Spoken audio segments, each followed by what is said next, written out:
topik kita pada hari ini adalah berkaitan dengan nusyuz dan tanpa melengahkan masa, eloklah kalau kita perkenalkan tetamu kita di studio iaitu Tuan Faizaluddin hari ini. Sihat Tuan? Alhamdulillah sihat Sugi.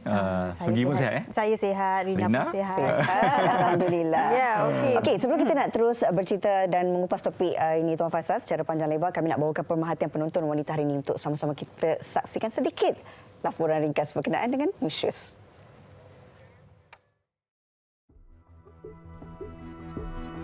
Nusyuz bermaksud derhaka dan tidak taat. Isteri nusyuz bermaksud isteri menderhakai dan tidak mentaati suami sebagaimana yang diperintahkan oleh syarak. Dari segi istilah, pelbagai definisi telah diberikan oleh para ulama. Secara mudahnya, nusyuz berlaku apabila isteri atau suami mengabaikan tanggungjawab mereka terhadap satu sama lain dengan perbuatan-perbuatan tertentu. Bila dan bagaimanakah seseorang isteri itu dikira sebagai nusyuz? Apakah langkah yang perlu diambil suami sekiranya isteri nusyuz? Apakah pula cara-cara untuk menegur suami atau isteri yang nusyuz? Dan adakah nusyuz hanya berlaku kepada golongan isteri?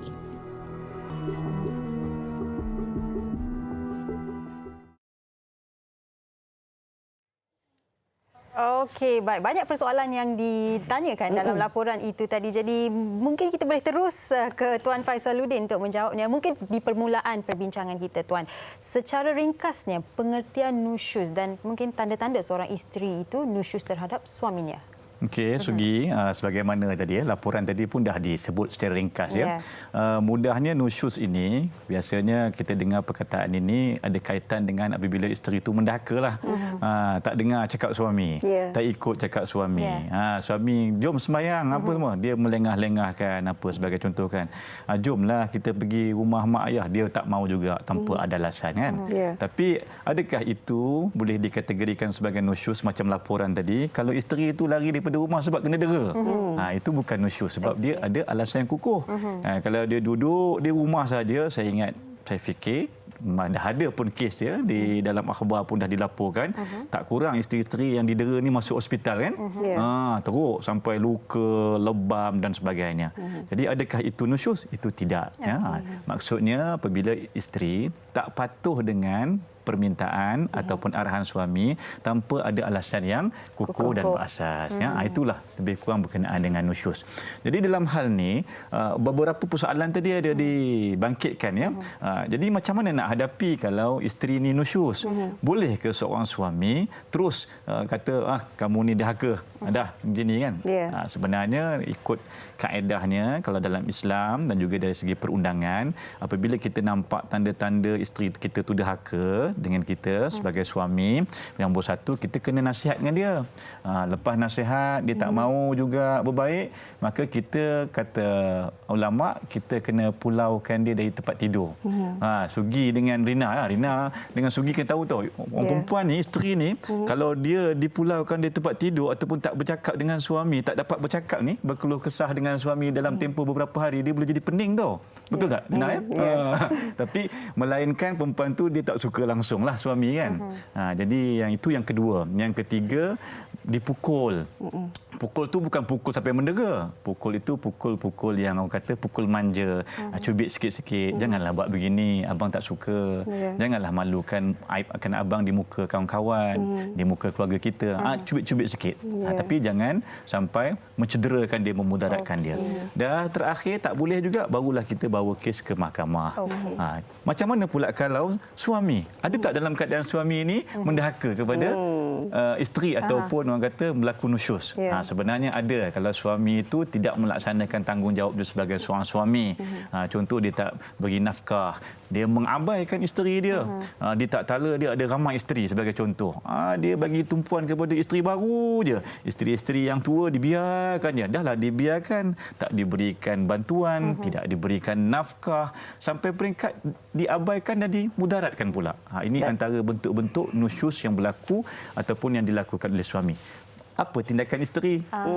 Boleh ke isteri pukul, Lina? Okey, itu kejap lagi kita akan bincangkan. Cuma apabila Tuan Faisal menyentuh tentang bukan semua situasi, sebenarnya seorang isteri itu boleh dijatuhkan sebagai dianya nusyus. Tapi kadang-kadang kita tidak boleh nafikan mungkin kerana isteri ni tak ada tempat nak mengadu. Kalau nak bercerita dengan keluarga, takut pula membuka aib suami kepada keluarga. Takut benda tu akan menjadi lebih besar. Kadang-kadang, Tuan Faisal, media sosial ini menjadi tempat untuk mencurahkan segala-galanya dengan niat untuk melepaskan.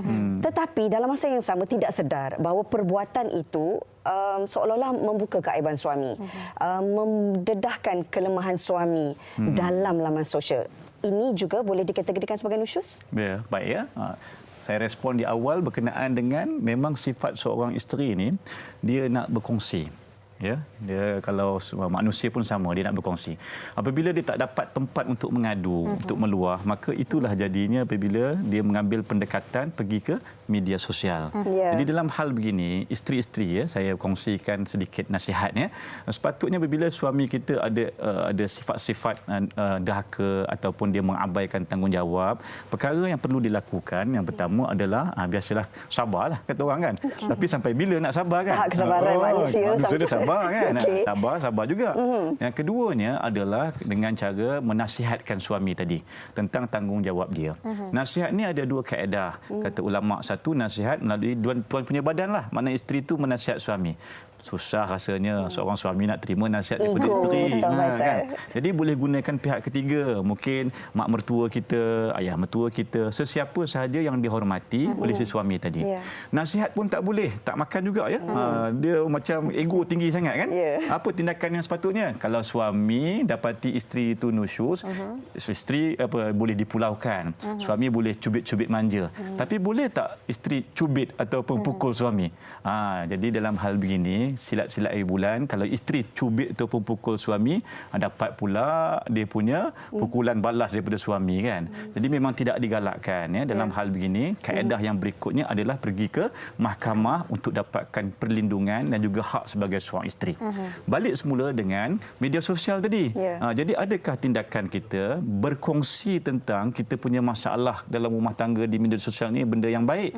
Memang semua orang dah pun sepakat bahawa baik dari segi ulama ataupun dari segi perundangan sebagainya, saya ingat pun dari segi pakar-pakar kaunselor sebagainya, berkongsi masalah rumah tangga di dalam media sosial ni bukan satu tindakan yang baik dan tindakan yang positif. Tapi itulah berbalik kepada yang asal tadi, kita sebagai manusia ni kita suka nak meluah. Memang kita kena kongsi, kita tak boleh hidup sendirian. Cuma siapakah orang yang nak kita kongsikan? Kena tempat yang betul. Kalau kita nak kongsikan dengan contoh keluarga yang kita boleh bantu kita menyelesaikan masalah. Keduanya dengan kaunselor, dengan yang ada di jabatan-jabatan kerajaan ataupun kaunselor yang berdaftar. Tak boleh juga ke mahkamah. Mahkamahlah tempat kita untuk mengadu, bukannya ke dalam media sosial. Sebab akibatnya mungkin tak dijangka akan ada mudarat, ada keaib, ada orang salah faham, timbulkan fitnah, daripada kita ini menjadi mangsa kepada siksaan suami, kita pula menambah dosa diri kita sendiri. Itu kita kena elakkan. Sebagai seorang isteri ingin menjaga hati suami dan juga ingin menjaga diri sendiri. Betul, satu dilema saya rasa. Dan seorang penonton kita ada dilema juga, Tuan Faizaluddin. Dia bertanya yang apakah hukum seorang isteri yang tak melakukan kesalahan tapi suami sering maki hamun, malah mendera mental isterinya, patutkah isteri membantah? Okey, dalam hal begini memanglah sabar tu ada peringkat dan tahapnya ya. Jadi dalam peringkat begini, kalau dia dah tak boleh, maknanya dah sampai peringkat tak ada jalan penyelesaian ya.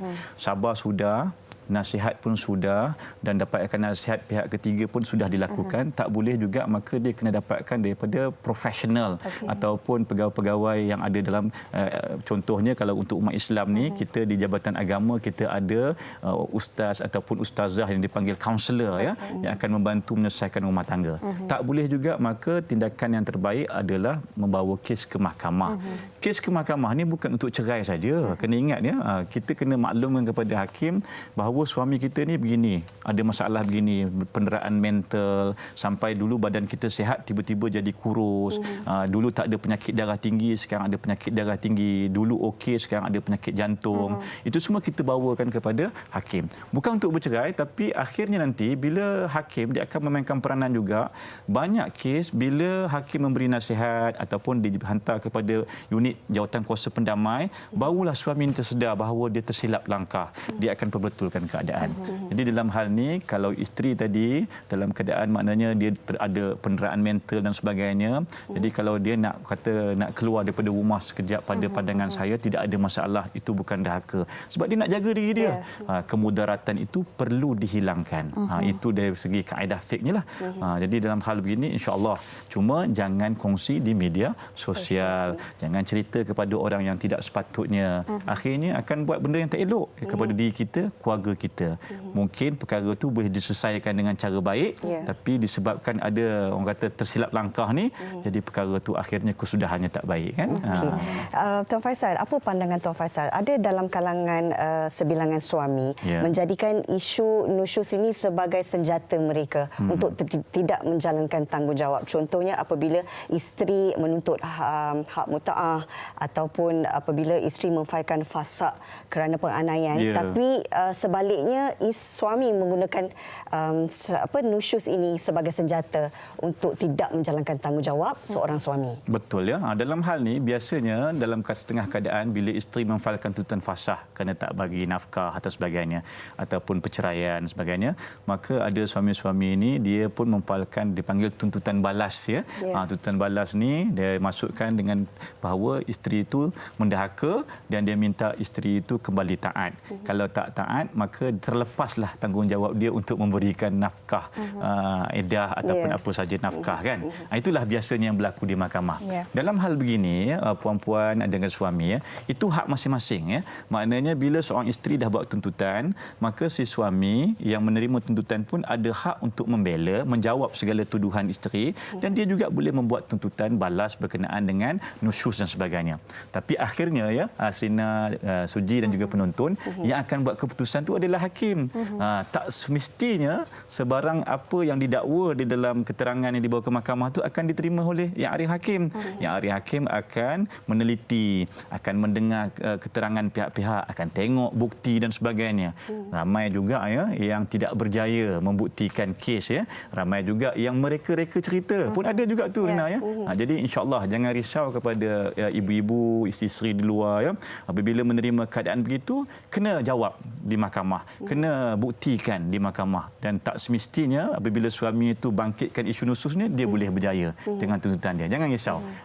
Itu antara perkara yang perlu dibuatlah. Kita kena lindungi diri kita.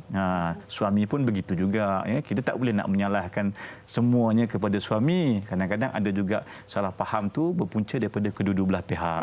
Cuma itulah daripada awal tadi saya cakap, benda yang kecil boleh jadi api yang membakar yang besar kalau kita tersilap langkah. Berkongsi di media sosial, menceritakan kepada pihak yang tidak sepatutnya dan sebagainya. Tapi Tuan Faisaluddin, katakan situasinya sebegini. Seorang isteri ingin menjaga dirinya, tapi ada anak juga dekat rumah dan tidak boleh melepaskan diri untuk kata nak pergi ke rumah ibu ataupun rumah kawan-kawan, tak ada tempat nak meluahkan perasaannya. Bagaimana situasi itu boleh ditangani oleh seorang isteri yang sudah mempunyai anak? Okey, dalam hal begini sebenarnya alasan untuk tidak mendapatkan perlindungan tu pada saya sukarlah waktu zaman sekarang. Sekarang ni saya fikir dah ada banyak bantuan oleh pihak kerajaan dan pihak berkuasa. Ada telefon, saya ingat apa nama, saya lupa, dia di bawah Kementerian Telekasih di bawah Kementerian Wanita. Okey, kalau itu pun mungkin kadang-kadang ialah sibuk kan. Kita boleh telefon pihak polis, kita boleh dapatkan bantuan daripada Jabatan Kebajikan Masyarakat. Boleh juga kita tengok dalam kita punya website internet dan sebagainya, kita boleh buat laporan bertulis kepada pihak berkuasa dan sebagainya. Saya rasa itu adalah tindakan yang sepatutnya dilakukan. Okey, kita fikirlah paling teruk mungkin di setengah-setengah kawasan tu tidak ada line telefon. Jauh sangat kan, di ulu-ulu kampung sebagainya tak dapat ni. Jadi kaedah yang terbaik adalah kita kena selamatkan diri kita dengan pergi ke tempat, contoh ada rumah ketua kampung, rumah tu imam, sebabnya mak kita mungkin jauh kan, nak pergi ambil masa. Jadi kita kena dapatkan perlindungan daripada orang yang sepatutnya, yang dihormati di kawasan tu, untuk bukan dia nak memisahkan kita. Nombor satu, dia nak menasihati suami kita. Nombor dua, dia nak menjaga keselamatan kita sebagai isteri yang dianiaya. Dan juga anak-anak tadi kan. Mungkin ada anak kecil, mungkin ada anak yang kata tak sihat, OKU dan sebagainya. Jadi mereka ni perlu diberi keutamaan dari segi keselamatan. Sebab itu ada beberapa kes yang terpencil. Anak-anak yang didera oleh suami yang mungkin dalam keadaan sekarang ni sangat stres, ya, tak ada kerja, bebanan hutang yang banyak. Jadi mungkin dia bila dah jadi begitu, dia terlupa tanggungjawab dia dan dia fikiran dia mungkin terganggu. Sikit dia ada contoh gelas pecah jatuh sikit oleh anak, dia dah mula dah. Dia mengambil tindakan, contoh menampar anak dan sebagainya. Jadi itu pun kita kena faham juga. Kalau suami itu baru berubah sikapnya sekarang, kena selidiklah. Tetapi kalau suami itu sikapnya memang daripada awal kahwin sampai sekarang ni memang ganas sangat kan, maka kita kena lindungi diri kita. Jangan sampai peringkat kita ni jatuh nusyus. Tapi kalau ada alasan yang kukuh, insya-Allah mahkamah ni akan dia bersifat adil. Dia akan tengok kes. Tak semudahnya untuk melapaskan, okey, isteri awak didapati telah mendahaka. Sukar. Sebab mahkamah akan tengok kes by kes.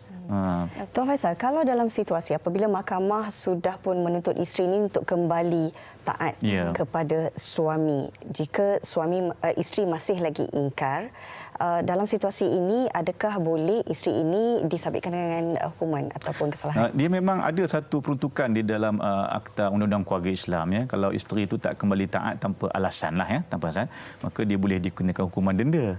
Ya, denda tu sampai RM2,000, ya. Jadi dalam hal minta maaf RM1,000, ya. RM1,000 di wilayah persekutuan. Jadi dalam hal ni kita kena elakkanlah perkara ni. Takkan nak kena denda sebab tak kembali taat, melainkan kita ada alasan yang kukuh.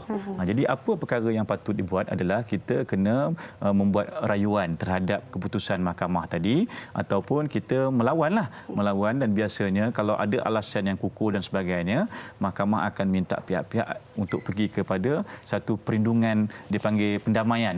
Maknanya wakil-wakil isteri, wakil suami cuba cari jalan penyelesaian, ya. Dalam kaedah dipanggil suluh ataupun dipanggil orang kata pendamailah, untuk cuba didamaikan. Kalau tak boleh juga, maknanya memang isteri memang tak mau langsung dengan suami atas apa alasan yang munasabah, ya. Yang munasabah ni dan juga dibenarkan oleh hukum syarak. Jangan main-main, jangan kata saya saja nak pisahkan. Maka buatlah permohonan di mahkamah, boleh permohonan untuk cerai, boleh mohon untuk fasah, ya. Jadi ini adalah jalan yang terbaik untuk kita lindungi diri kita. Bukan dengan ambil jalan mudah, kita tak nak ikut perintah mahkamah dan kemudian diam saja. Kita kena lakukan sesuatu.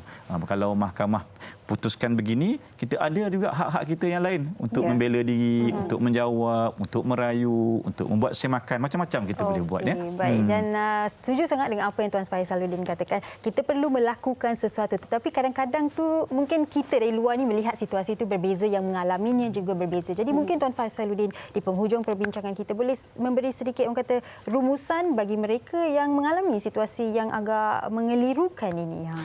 Betul, ya, Sugi, ya. Berat mata mandang, berat lagi bahu yang memikul. Kita bercakap di depan kamera bolehlah, tetapi yang di rumah-rumah yang mengalami keadaan tu mungkin sabarnya dah sampai peringkat tak boleh nak ditanggung lagi kan. Jadi dalam hal ini saya simpulkan, apabila puan-puan yang mengalami masalah ataupun menjadi mangsa keadaan, dapatkan pembelaan daripada pihak yang sesuai dan betul, maknanya daripada pihak mahkamah, Jabatan Agama Islam dan sebagainya. Dapatkan pembelaan di situ, bukan mengambil jalan singkat dengan berkongsi cerita di laman-laman media sosial dan sebagainya. Yang keduanya, begitu juga dengan para suami. Kalau kita ini terlanjur dan tersalah langkah, apabila isteri menasihat ataupun sesiapa menasihati kita tu, terimalah, sebab itu untuk kebaikan keluarga kita. Dan kalau kita dapati isteri kita itu ada elemen-elemen untuk melakukan derhaka dan sebagainya, nasihati dia dan ikut apa yang ditetapkan oleh hukum syarak. Jangan dengan mudah memukul dan memudaratkan isteri kita, sebab isteri kita tu adalah anak orang lain. Begitulah kita buat lakukan kepada isteri kita, tidak mustahil satu hari nanti anak-anak kita pula akan dilakukan perkara yang sama. Jadi kita kena elakkan perkara ini, hiduplah dengan aman dan harmoni, insya-Allah dapatkan pembelaan daripada pihak berkuasa.